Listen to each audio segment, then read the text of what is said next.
안녕하세요. 서울에서 남매를 키우고 있는 40세 여성입니다.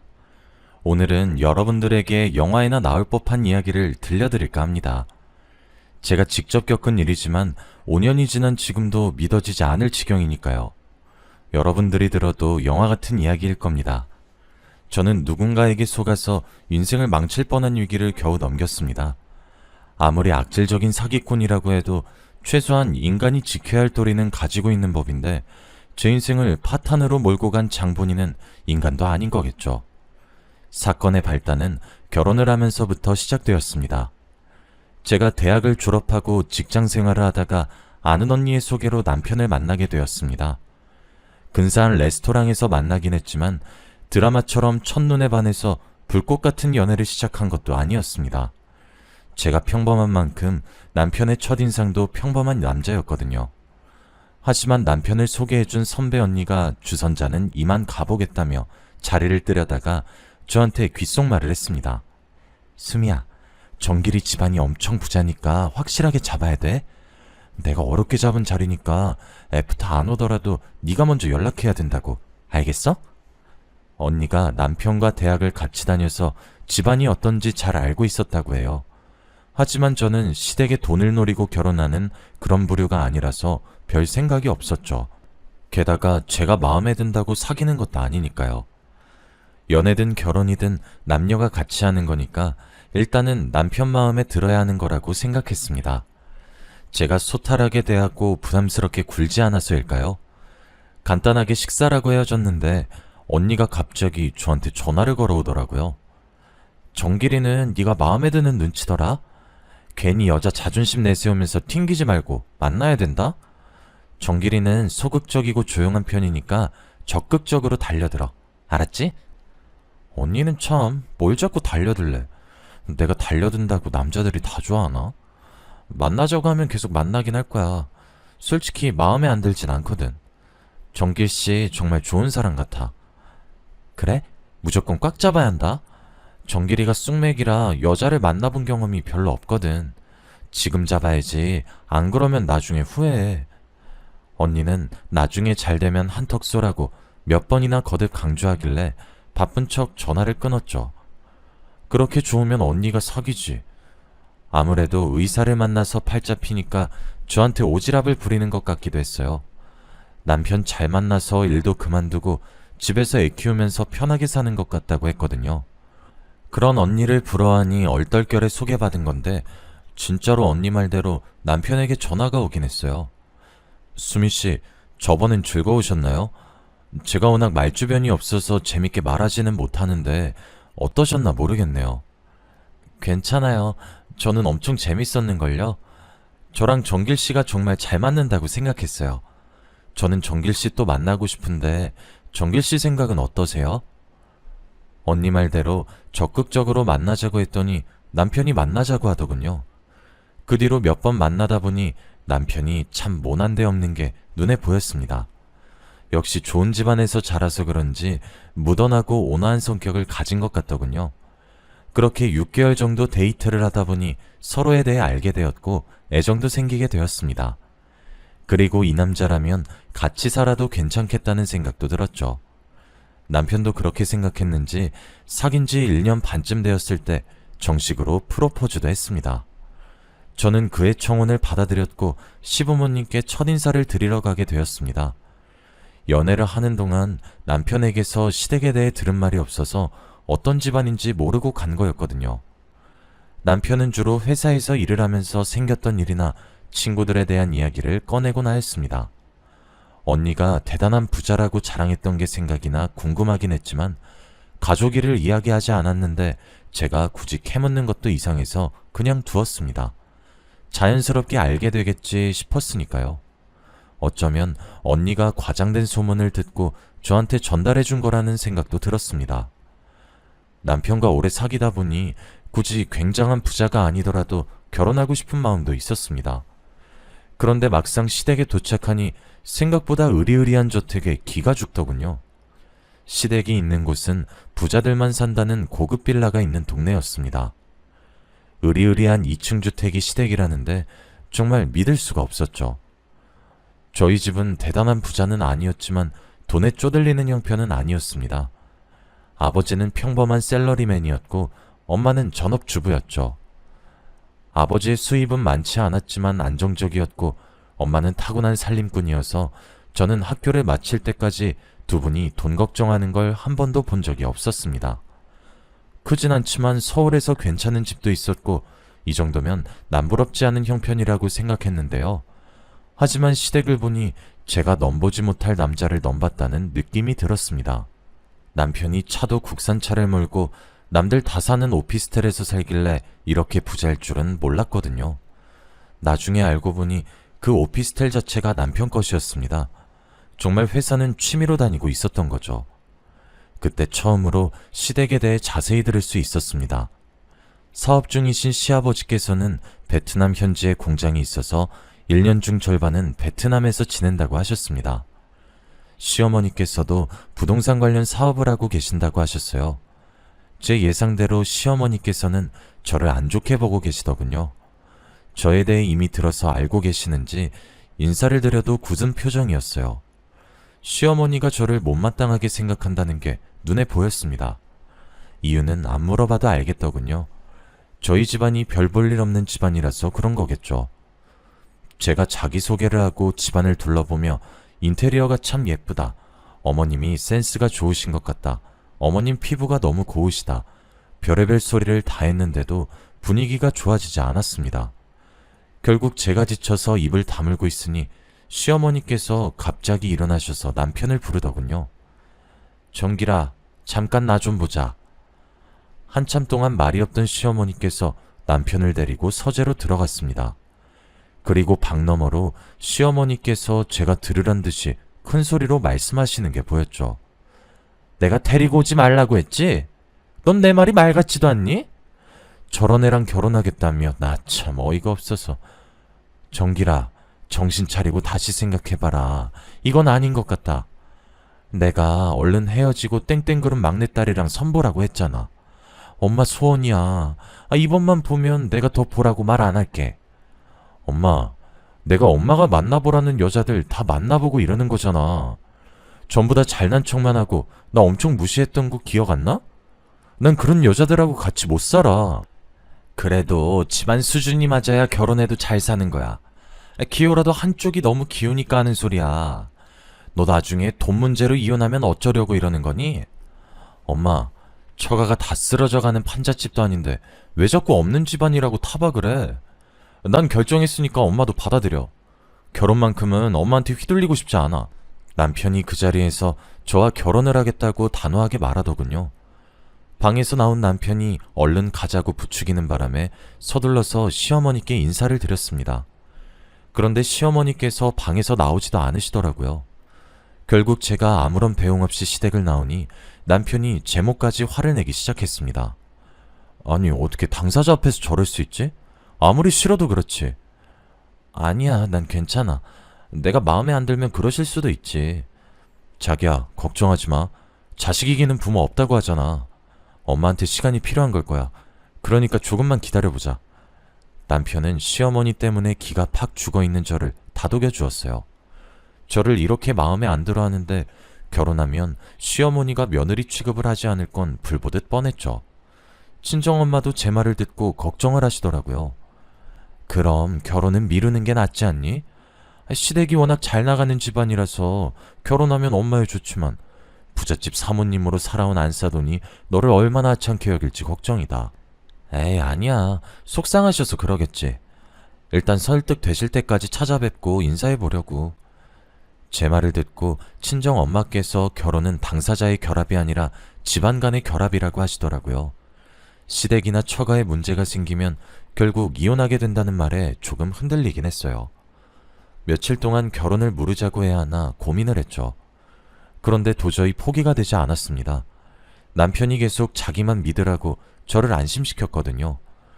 처음에는 시어머니가 저를 구박하겠지만 분가해서 따로 살고 애가 생기면 차츰 저를 며느리로 인정할 수밖에 없을 거라고 했습니다. 남편도 끝까지 고집을 피우지 저도 매일 시어머니를 뵈러 인사드리러 가지. 베트남에서 돌아온 시아버지도 남편의 뜻대로 결혼을 하라고 하시니까 시어머니도 저를 며느리로 인정하게 되었어요.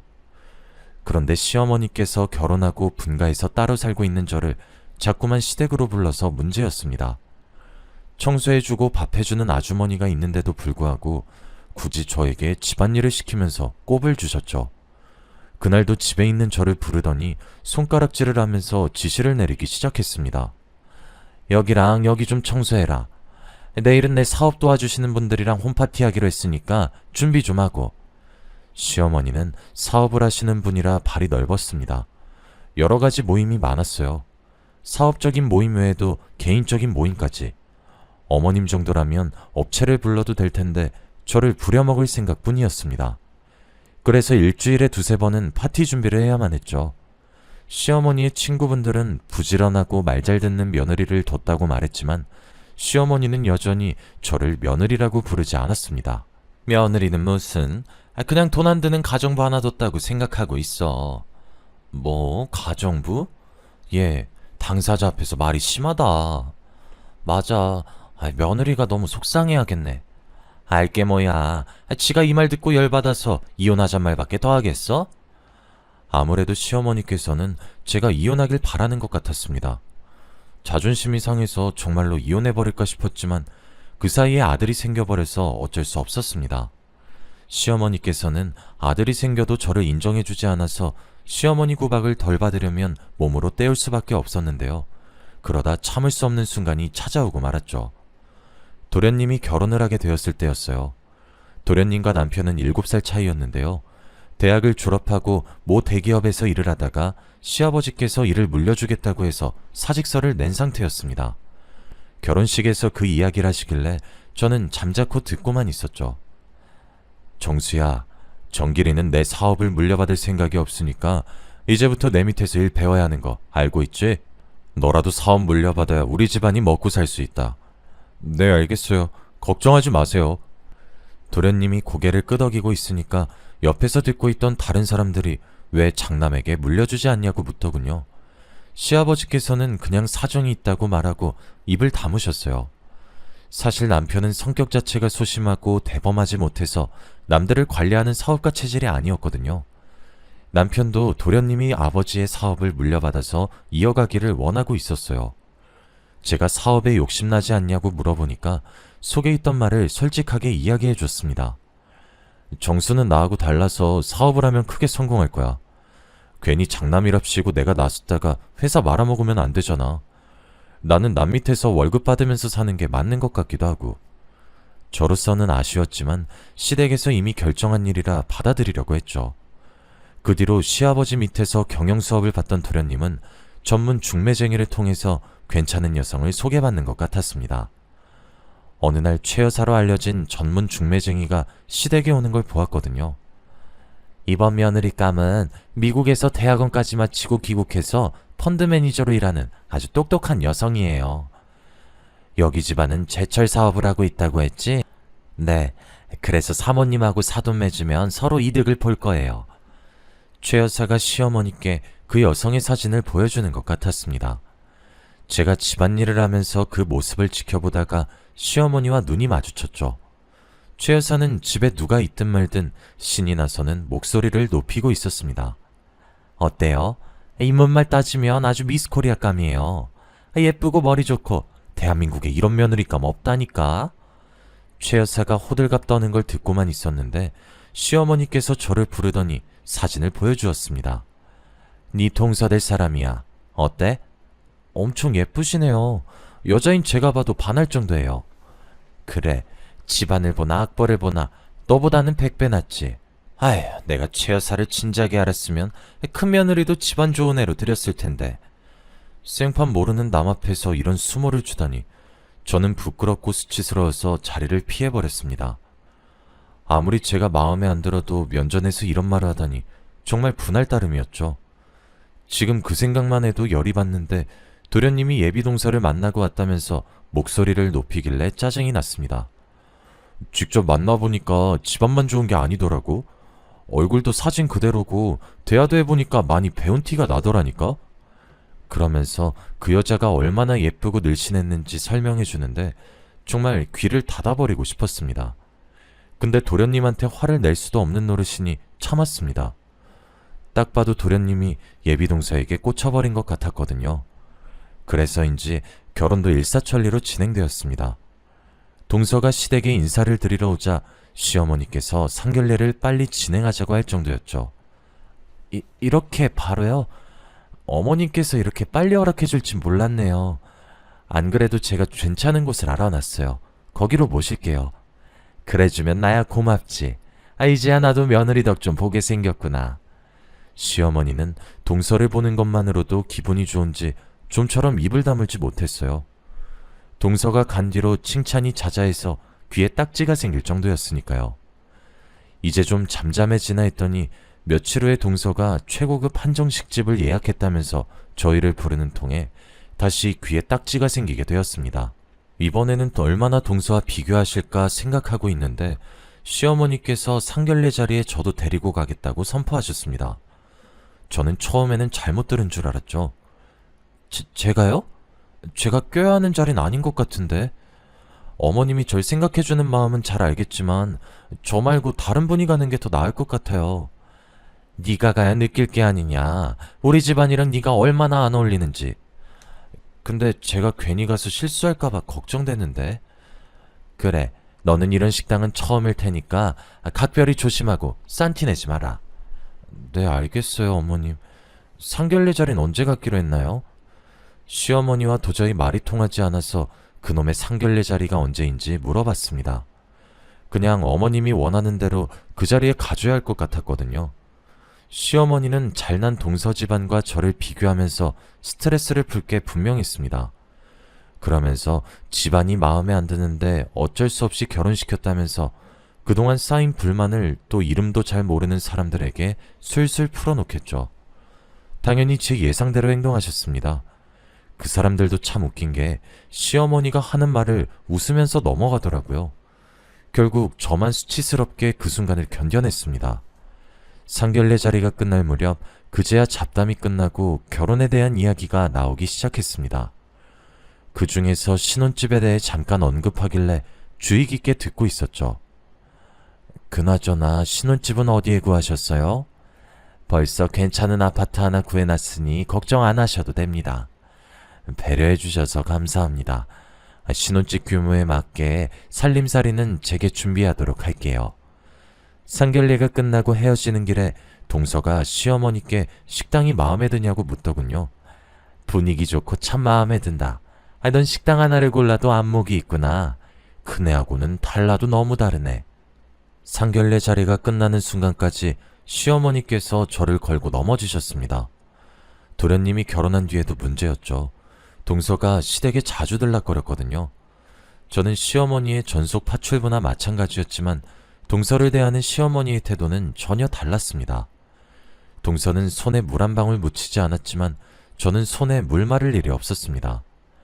시댁에서의 제 위치를 눈치챈 동서도 시어머니처럼 저를 무시하면서 함부로 대했어요. 저보다 한참이나 어렸지만 슬쩍 반말을 하기도 했습니다.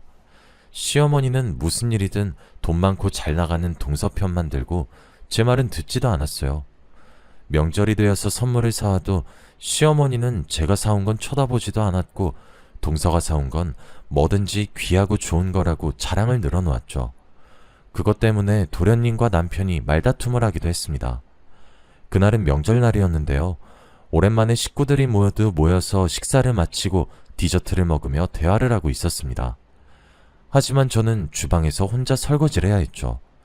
그때 남편이 동서에게 한마디 하기 시작했습니다. 재수씨, 정말 너무한 거 아니에요? 너무하다뇨? 뭐가요? 손이 동서는 쉬지도 못하고 설거지하는데 재수씨는 가만히 앉아있잖아요. 그건 어머님이 쉬라고 해서 그런 거예요. 내가 그동안 말은 안 했지만 재수씨가 동서 무시하고 깔본다는 거 다 알고 있어요. 앞으로는 그러지 않았으면 합니다. 일이 여기서 끝났으면 좋겠지만 이 말을 듣고 서방님이 신경질을 내더라고요. 형, 괜히 시비 걸지 마. 형수가 안쓰러우면 형이 나가서 도와주면 되겠네. 뭐? 형이 나가서 도와주면 되겠네? 너 전부터 느낀 건데 형이 말하는 건 우스워? 형이 우습냐고! 나 내가 언제 형이 우습다고 했어. 괜히 내 와이프한테 뭐라 하니까 이러는 거지. 둘의 언성이 높아지자 방에 있던 시어머니께서 나와 보시더군요. 제가 그만하라고 말려봐도 도련님과 남편의 갈등이 깊어져 갔습니다. 급격하게 둘의 사이가 나빠지자 시어머니께서 저를 나무라셨습니다. 저보고 둘 사이에 껴서 이간질하지 말라는 거 있죠. 제가 그런 적 없다고 해명해봐도 믿지 않으셨습니다. 그러다 몇 달 후 시어머니 생신이 다가오자 동서가 고급 명품 가방을 사들고 와서는 온갖 아양을 다 떨었습니다. 어머님, 곧 생신이시죠?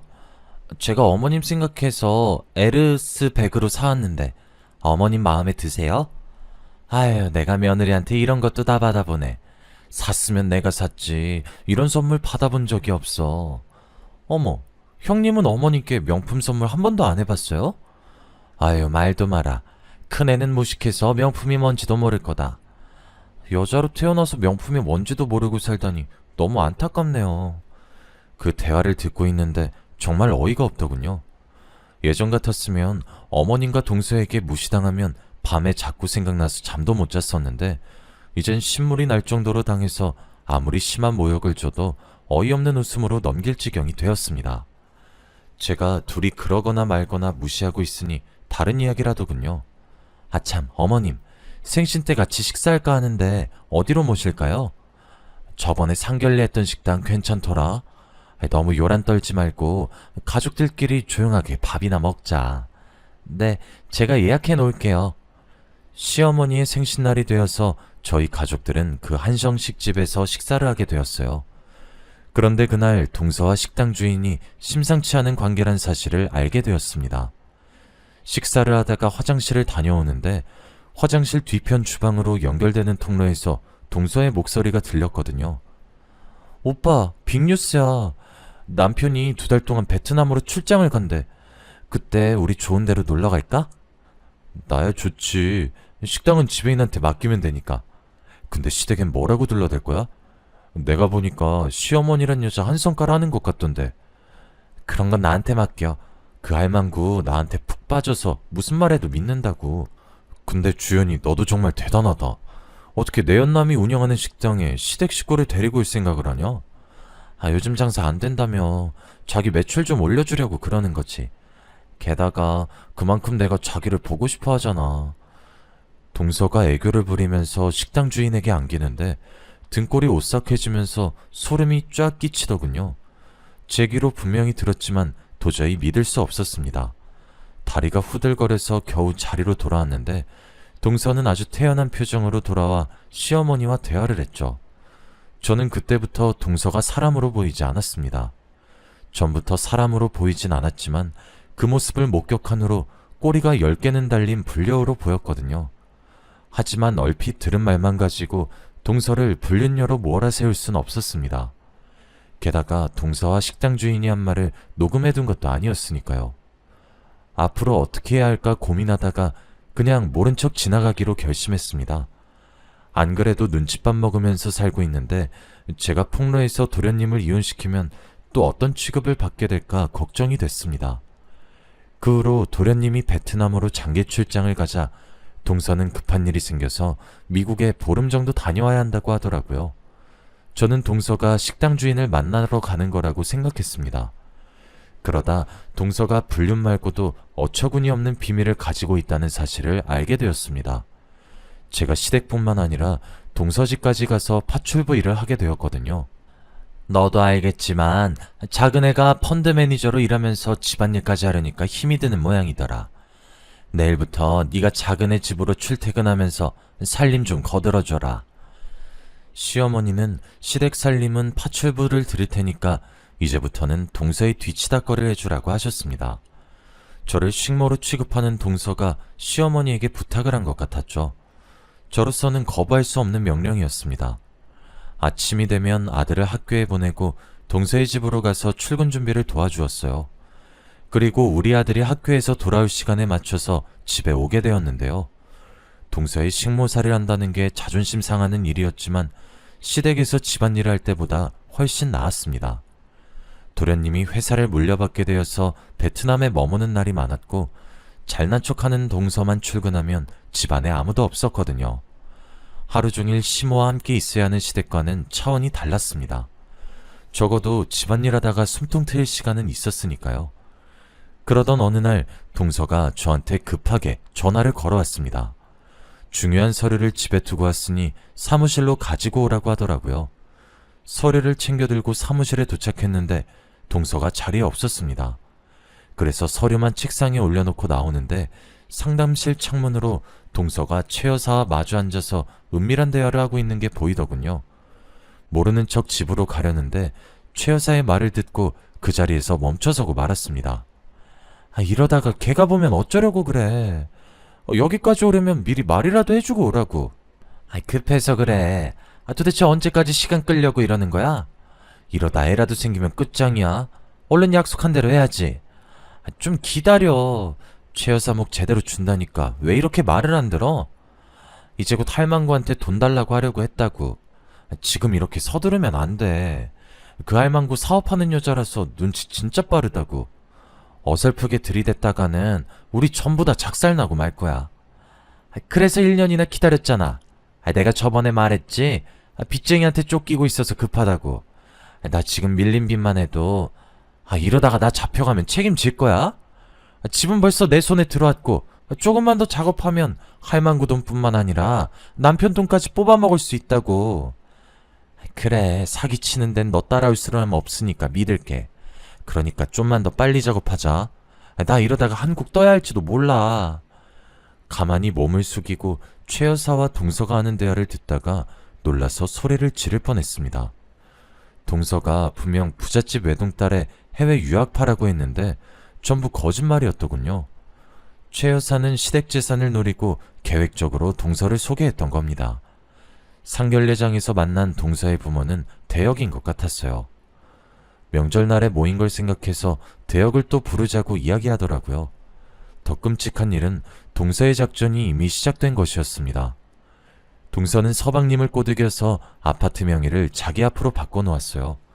다음 목표로 시어머니를 노리고 있었던 거죠.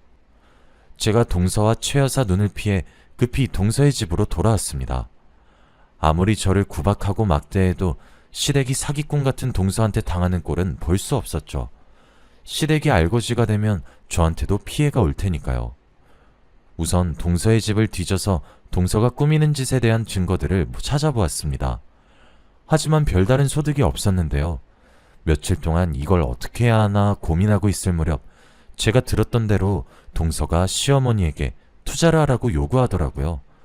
당연히 시어머니께서 웬 투자냐고 물어보셨습니다. 어머님, 저를 펀드 매니저로 키워주신 분이 독립해서 투자회사를 차린다고 하더라고요. 저와 같이 운영하자고 하는데 워낙 이런 계통이 뛰어난 분이라 믿음이 가서 어머님 생각이 났어요. 저를 믿고 그 회사에 투자 한번 해보세요. 네가 회사를 차린다고? 그럼 우리 둘째 며느리 대표님 되는 거냐? 그래, 네가 하는 거면 믿음이 가지. 얼마나 넣으면 되냐? 많이 넣는 만큼 지분을 가지고 가는 거니까 한 10억 정도 넣으시면 적당할 것 같아요. 10억? 알았다. 네 말대로 아마. 동서의 말만 믿고 시어머니는 10억이라는 거액을 투자하려고 하는 것 같았습니다. 그 뒤로 동서는 투자라는 명목으로 시어머니의 재산을 야금야금 빼돌리기 시작했어요. 이러다가 돈이 없어지면 제 남편한테 돈을 달라고 할까봐 시어머니께 동서를 조심하라고 말해보았습니다. 어머님, 동서가 설립한다는 회사 어떤 계획이 있는지는 알아보셔야죠. 펀드 투자라는 게 워낙 위험하잖아요. 네가 펀드 내봤니? 펀드가 뭔진 알고 말하는 거야? 돈도 없는 주제에 동서 샘나서 일어나 본데 내가 하는 일에 참견할 생각하지 말고 네 앞가림이나 잘해. 시어머니가 이런 식으로 귀를 닫아버리니 어쩔 수 없이 직접 나서야 했습니다. 사기꾼 동서에게 계속 속고 있다가는 집안이 거덜날 것 같았으니까요. 그래서 저는 동서의 집안일을 계속해서 도와주면서 몰래 핸드폰 비밀번호를 훔쳐보려고 했습니다. 겨우겨우 비밀번호를 알아내 몰래 핸드폰을 들여다보던 그날 엄청난 사실을 목격하고 말았습니다. 동서의 휴대폰에는 도련님이 베트남 출장을 갔을 때 내연남인 식당 주인과 제주도로 여행을 갔던 사진들이 남아 있었습니다. 사진첩에는 지웠지만 메시지 대화 내용에는 버젓이 올라가 있더군요. 게다가 눈뜨고 볼 수 없는 동영상이 하나 있었습니다. 동서와 내연남이 같이 밤을 보내는 모습이었죠. 기다리고 기다리던 불륜 증거를 손에 쥐게 되자 속으로 쾌재를 불렀습니다. 바로 시어머니께 달려가려고 하다가 다른 방법을 생각해냈죠. 저는 먼저 한정식 집으로 가서 동서의 내연남을 만나러 갔습니다. 제 예상대로 내연남 손에 결혼 반지가 껴져 있더군요. 유부남이었는데 뻔뻔하게 유부녀랑 바람을 피다뇨.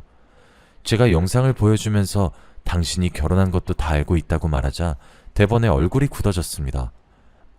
그럼 우리 협상합시다. 제 집사람에게 비밀로 하겠다고 약속하면 그 여자가 어떤 년인지 전부 말해줄게요. 당연히 저는 그 조건을 받아들였습니다. 그리고 동서가 얼마나 쓰레기 같은 여자인지 녹음을 해두었죠. 동서는 대단한 전력을 가진 여자였습니다. 해외 유학은커녕 고등학교 졸업이 최종 학력이었고 학창 시절부터 남자들과 어울려 다니면서 자유분방하게 살았더군요. 성인이 된 뒤에도 반반한 얼굴로 돈 있는 남자들을 유혹하며 재산을 뜯어냈다고 합니다. 식당 주인과는 5년 전에 알바를 하면서 사귀게 되었고 도련님 집안이 좋다는 걸 서빙을 하면서 엿듣게 되었다고 하네요. 가장 충격적인 사실은 식당 주인 말고 다른 내연남이 있었으며 파혼을 2번이나 했다는 것이었습니다. 2번이나 파혼한 것도 동서의 불륜 때문이었겠죠. 동서는 또 다른 물줄을 찾다가 중매쟁이 최 여사와 인연이 닿았고 둘은 식당에서 받은 시댁을 먹잇감으로 정했다고 합니다. 저는 이 모든 걸 녹음해두고 시어머니를 찾아갔는데요. 녹음본을 들은 시어머니 얼굴에서 핏기가 점점 사라져가는 게 보였습니다. 며느리와 식당 주인과의 불륜 동영상까지 보여주니 시어머니께서 손에 잡히는 대로 집어던지며 분노하시기 시작했죠. 이런 발칙한 년 같으니 갈아 마셔도 시원치 않은 년. 절대 용서 못해. 어디야? 그년 어디 갔어? 네가 앞장서. 당장 가서 내 돈 다 뱉어내라고 할 거니까. 그렇게 시어머니와 제가 동서의 사무실로 달려가게 되었습니다. 그곳에는 동서와 최 여사 그리고 부동산 중개인이 나란히 앉아서 히덕거리고 있었죠. 웬만큼 돈을 챙긴 동서는 아파트를 팔아치우고 도망칠 작정을 하고 있었습니다. 시어머니께서 둘이 하는 대화를 잠자코 듣고 있다가 갑자기 문을 박차고 소리치셨습니다. 뭐? 아파트를 팔아치워? 이제 너 죽고 나 죽자. 네가 나한테 사기를 치고도 무사할 줄 알았어? 동서와 최 여사가 시어머니를 보자마자 도망을 치려고 했지만 제가 동서의 머리채를 꽉 잡아버렸죠. 이거 놔! 이거 놓으라고! 어딜 도망치려고 들어? 해외 유학파의 갑부집 딸이라고 노예 취급하더니 꼴 좋다? 뭐래 이 가짜는 게? 이거 안 나? 뭐 가짜는 거? 가짜는 건 너지. 대학도 안 나온 가난한 년이 어디서? 제가 참아왔던 분노를 터뜨리면서 동서의 머리채를 잡고 흔들었습니다. 정신을 차려보니 그 모습을 지켜보던 시어머니께서 어쩔 줄 몰라 하면서 겁에 질려 있더군요. 시어머니께서 놀라는 게 당연했습니다. 제가 이러는 걸 처음 보셨을 테니까요. 동서도 이런 제가 무서웠는지 벌벌 떨면서 소리쳤습니다. 제가 가져간 돈은 전부 돌려드릴게요. 그러면 되잖아요. 제발 이것 좀 놔주세요. 돈만 돌려주면 끝날 줄 알아? 어림도 없어. 너 같은 쓰레기는 콩밥 먹어야 돼. 제가 경찰에 신고한 후로 경찰이 올 때까지 동서의 머리채를 붙잡고 있었습니다. 물론 몸으로 문을 막아 최 여사도 도망치지 못하게 했죠. 경찰서로 넘겨진 동서는 이혼을 당하고 위자료를 물어야 했습니다. 그 후로 저는 시어머니께 위임을 받아서 동서와 최 여사를 사기죄로 고발했죠. 동서와 최 여사는 경찰서에서 조사를 받아야 했고 제가 찾아낸 증거만으로 둘 다 구속되어서 재판을 받게 되었습니다. 그 결과 30억에 달하는 금액을 되찾게 되자 시어머니의 태도가 달라졌습니다. 갑자기 저를 보자고 하더니 집으로 부르더니 제 손을 꼭 잡더군요. 얘야, 미안하다. 네가 우리 집안을 살렸구나. 내가 잘못했다. 그동안 모질게 대한 거 용서해다오. 그 모습을 지켜보던 남편이 시어머니를 나무라기도 하였습니다. 엄마, 이렇게 사과하면 끝이야? 앞으로 애들 엄마한테 한 번만 더 함부로 대하거나 무시하면 내가 가만히 안 있을 거야. 그래, 내가 미안해. 내가 앞으로 속죄하며 삼아. 내가 못 사는 집안이라고 너무 무시했어. 네 말대로 집안이다가 아닌데. 그동안의 행동이 부끄러웠는지 시어머니의 얼굴이 발갛게 달아올라 있었습니다. 시어머니 입에서 그런 말이 나올 줄 몰랐는데 이렇게 직접 듣게 됐네요. 지금은 어머님이 차마 저를 부르지도 못하고 어쩌다 가족 행사 때 보게 되면 쭈뼛거리며 눈인사를 나누는 사이가 되었습니다. 어색한 사이가 되어버렸지만 예전에 무시당했던 사이보단 훨씬 좋은 것 같네요. 저한테 이런 일이 생길 줄 몰랐는데 지금 생각해봐도 꿈만 같아서 이렇게 사연으로 보내봅니다. 여러분도 살기 힘들고 팍팍해질 때마다 저와 같은 사람도 전화위복을 경험했다는 사실을 기억해 주시길 바랍니다. 여기까지 사연 읽어주셔서 감사합니다.